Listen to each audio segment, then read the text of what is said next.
Hello, boys and girls. My name is Mrs. Frizzy from Powerful You. Can you tell me what makes you angry? What triggers you to anger? When do you feel that anger in your body? Now, I talk to many children, and almost every child can tell me two main things that make them angry. The first thing is siblings, and the second thing they'll tell me is somebody is mistreating them on the playground or in life.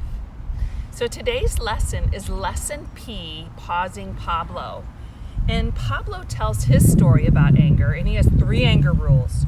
You never hurt yourself, you never hurt others, and you don't break things when you're angry. But there's so many things that you can do. So let's breathe and stretch before we hear Pausing Pablo's story. And we are going to come to a tabletop position on the ground. So go ahead and make some space for yourself, and know you're going to get your hands dirty from the ground, unless you have yoga mats. But just make sure to wash your hands before you eat or after we do some breathing and stretching. So let's go to a tabletop position. So in a tabletop position, your hands are underneath your shoulders and your knees are underneath your hips. And now in Florida, we have something called panthers. And they live in the Florida Everglades, and they are actually getting hit by cars, and that's their biggest predator is human beings.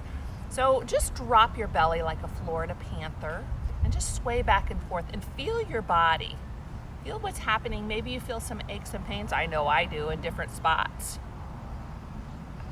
Okay, now stretch one foot behind you, maybe your left foot, and then think about your opposite hand to that foot, the opposite one, and just bring it out in front of you. This is difficult, isn't it? Put your thumb up and just balance yourself here like a balancing panther. And here I'd like for you to take a deep breath in. Breathe in and breathe out. Slowly go down. Let's go to the other side. Press your other foot down. This is something you could practice at home. And bring your other hand out, balancing panther here. Breathe in and breathe out. One more time. Breathe in through your nose and breathe out. It helps to look at one thing in front of you to stay balanced. Okay, now drop your belly, and now do the opposite of that and lift your spine like a black cat. Let your head hang. All right, drop your belly, breathe in. Now lift your spine like you're that panther out in the Everglades. Let your head hang. Breathe in, drop your belly. What you're doing is you're just kind of stretching your spine here. And breathe out, arch your spine. Excellent. One more time, breathe in. Fill up your lungs, and then breathe out and arch your spine. Now roll your toes under. Move back a little bit here. Roll your toes under and come and sit your bottom down on your heels and sit here. Just sit here for a moment. Let's take a big sun breath in. Breathe in and breathe out. One more time, practicing our breathing. Breathe in.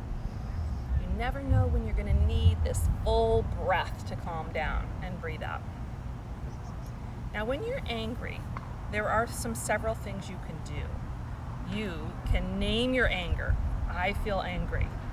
Notice, where is it in your body? Where do you feel the anger? I've even had people or kids tell me they feel it in their toes because they scrunch it up. When you get angry, I want you to notice where you feel it in your body. And then relax your body. Try to relax your body. It's hard because when you're angry, you're usually tense.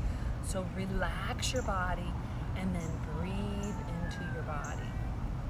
Okay? That's a lot to remember when you're angry. But the last thing you always want to do about anger is to learn something from it. What can you learn? Maybe you need to get away from whoever you're around. Or maybe you need to walk away from those people that are making you angry. But plan so it doesn't happen so much. Learn from your anger. Learn something about yourself. Hey, I don't like it when people take the ball away from me, so I'm going to make sure and just do that at home. Learn something about yourself. So let's put all that together. All right, come back to tabletop. The first thing you do is what? Take a breath in. You name your anger. I feel angry. The second thing you do is what? Yeah? You notice where it's hiding in your body. I know where I feel my anger. Sometimes you feel it in your hands, your shoulders, your heart, your toes, wherever it is. But notice where it hides in your body, and then relax. Relax your body. And then ask yourself, what can I learn from this anger? What can I learn about myself? All right, the last thing we're gonna do is angry painter. And this is something you can do when you get angry, because you do get a lot of energy. So breathe in and bring your hands up over your head. Big breath in. On the exhale, I want you to hiss like a panther and come all the way down. All right, ready? Let's do it again. Breathe in, bring your hands up your knees all the way up. Fill up. Exhale. One more time. Breathe in. And exhale. All right. So there's lots of things you can do. Look at Powerful You, the book. And there's so many other ideas that kids have given me. I don't make these things up. Lots of kids do different things when they get angry. But for you today, you just learned about angry panther pose. And you can also do that somewhere in your bedroom. It's hard to do it on the playground, isn't it? Okay, so read the story of pausing Pablo, because he does pause, he stops, he notices his body, breathes, he relaxes his body. Okay, so read Pausing Pablo's story and do the journaling questions, and remember that you are more powerful than you ever know from the inside out when you can recognize those feelings coming on and know that you can breathe into them and relax. Have a super day today, boys and girls. The choice is yours, even when you're angry.